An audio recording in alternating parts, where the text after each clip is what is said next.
Alright guys, I wanted to add another video quickly this morning and talk about something. I forgot exactly what brought this to mind, but this video obviously is going to go in the playlist of dating and marrying a Filipina because I want to share a little bit about the terms church wedding and civil wedding.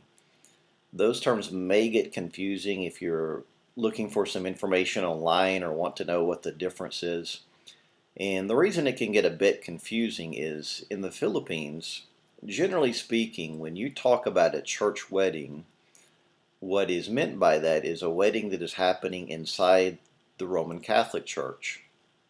And if you're talking about a civil wedding, you're talking about a wedding, any other type of wedding, a wedding that is not happening inside the Roman Catholic Church.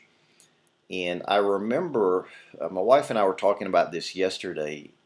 As an example, I remember when we were applying for our marriage license, we checked civil wedding. Now, we were planning to do, and we did a Christian wedding with a pastor, and for us, it was not, in any sense of the word, a secular type wedding. It was a very spiritual event with a pastor, with scriptures, and all that kind of stuff. But in terms of how it would be generally classified in the Philippines, it was classified as a civil wedding because it did not happen inside the Roman Catholic Church. So it's just something to keep in mind because a lot of times if you start looking at websites, anytime they mention a civil wedding, they'll talk about getting married in front of a judge or the mayor or someone who holds some type of civic position like that, and they'll fail to mention being married by a Christian pastor. And so the term may just be confusing if you're not sure what the differences are.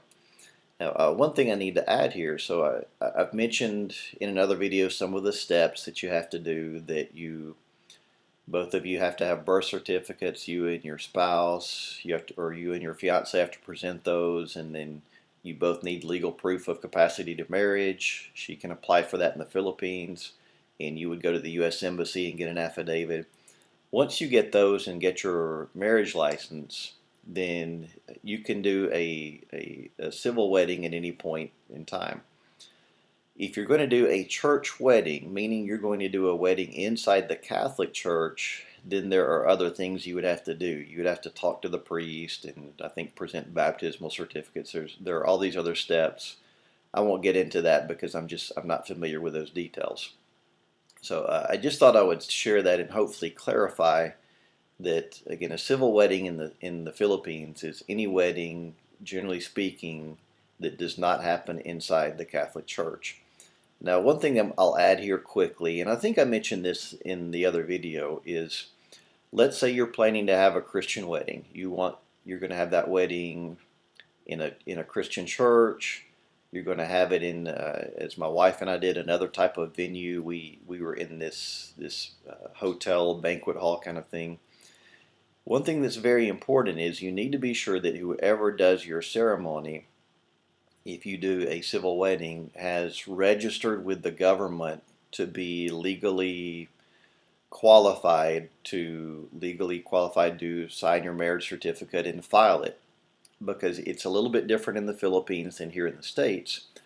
Here in the States, I'm an ordained pastor, and I could do a wedding without any problem. I could sign a marriage license, but I have not technically registered with any government agency to have the ability to do that. I'm just ordained in my church, in the church. In the Philippines, it's different. Even if you are an ordained pastor or whatever, you have to keep a license basically that allows you to do marriages. So just keep that in mind if you're doing a civil wedding like my wife and I did.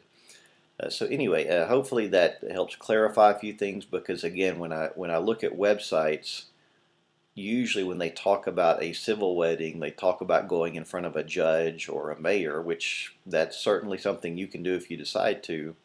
But also, if you're doing any type of Christian ceremony, for example, if it does not happen inside the Catholic Church performed by a priest, then technically they call it a civil wedding. So anyway, I hope this little bit of information clarifies things for some of you, and I'll try to do some other videos soon.